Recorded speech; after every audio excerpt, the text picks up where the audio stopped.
Good evening and welcome to the Hoosier Huddle postgame show. Disappointing loss for Indiana today at number 4 Penn State as they fall to the Nittany Lions 45-14. Indiana dug itself in a big hole thanks to special teams and some turnovers.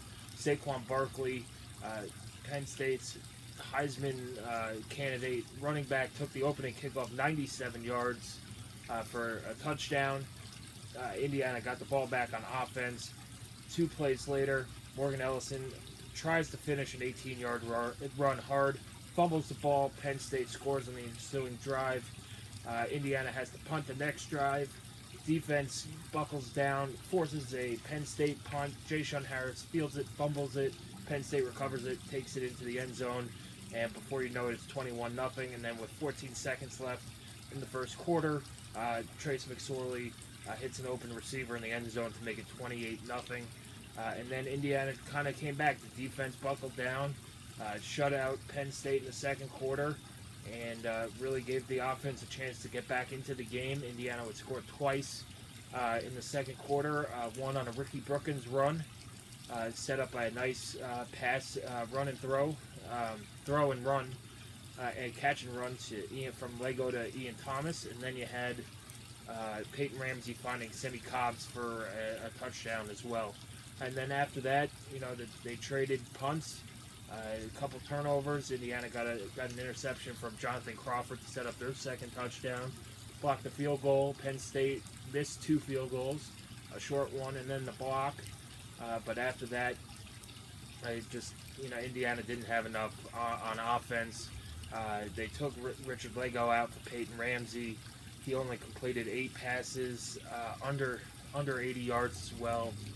Richard Lego looked decent early, looked bad, real bad later in the game. Maybe his pressure was getting to him, or he thought pressure was getting to him. He overthrew a lot of open receivers. So it's still anybody's game at quarterback because Peyton Ramsey, while he did spark the offense there for a little bit, it did stall under him, and maybe some of that is play calling. They didn't take as many shots deep downfield as they probably could have or should have, but that's all. Hindsight is 2020. Penn State scored a touchdown after an interception by Ramsey, or they missed the field goal after the interception by Ramsey. But Indiana will give it right back again on a punt. Penn State did go down, get an interception or get a touchdown that should have been called for an offensive pass interference. The refs picked up the flag again. Big Ten refs had a bad day in this game.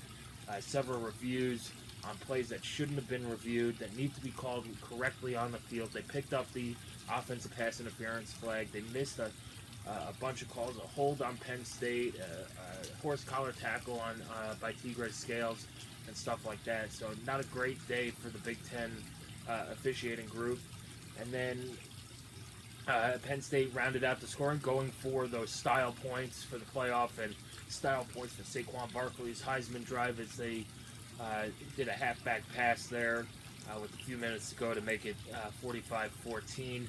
Indiana did hold Saquon Barkley under 60 yards rushing again.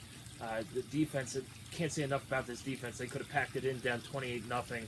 Really, most of that was not their fault at all, as you got 2 special teams touchdowns and then 2 touchdowns set up on short fields thanks to a roughing the punter and a fumble. So the defense played well. Tigre Scales was outstanding, lived up to his All-American status there. 11 tackles, 3 sacks, unbelievable.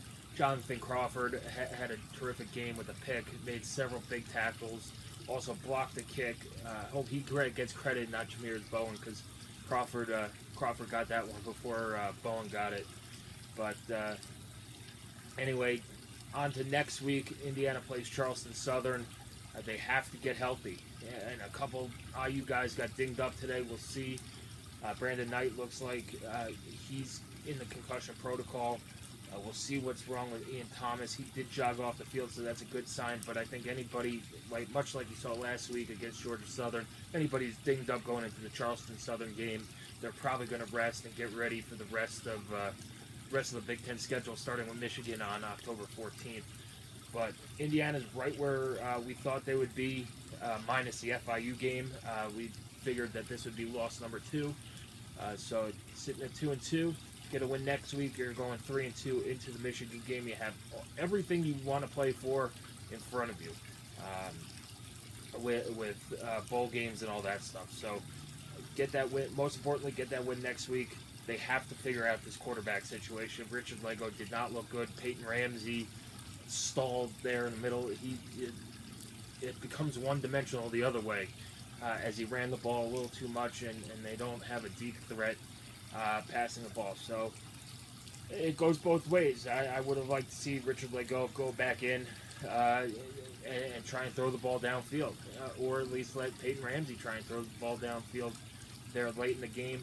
But ultimately, special teams and turnovers did this team in yet again against Penn State. Special teams was absolutely brutal, starting with that opening kickoff return for a touchdown. The punt game wasn't great. They needed to flip field position a couple of times, and Hayden Whitehead just didn't get it done. A couple 31-yard punts, a couple shanks, things like that. They roughed a punter on a drive that they had Penn State stopped. They gave them a first down, led to a touchdown when the defense had gotten off the field.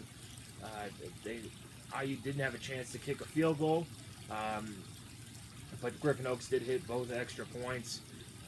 And probably the bright spot on special teams is that they blocked the kick and forced a miss on a chip shot field goal. So special teams needs to be there. That was one of the keys to the game that IU needed to do and needs to be good at in order to win some of these games.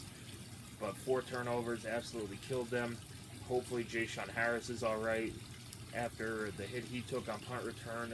They had Luke Timian returning punts after that. But overall, this team could, down 28-0 after one quarter, could have packed it in and could have been a lot worse. A lot of people on social media and texting me were saying this is just another Bill Lynch at Wisconsin 83-20 drubbing.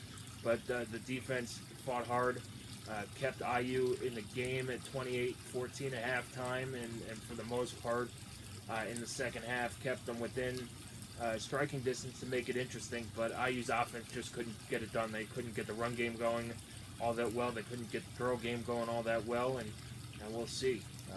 We'll see next week what they could do, and then we'll see against Michigan what they could do. Anyway, that does it for the Hoosier Huddle postgame show. Thanks for tuning in. We'll have our postgame wrap and reaction out later this evening, and we'll get ready for Charleston Southern next week as IU looks for their 3rd win of the season.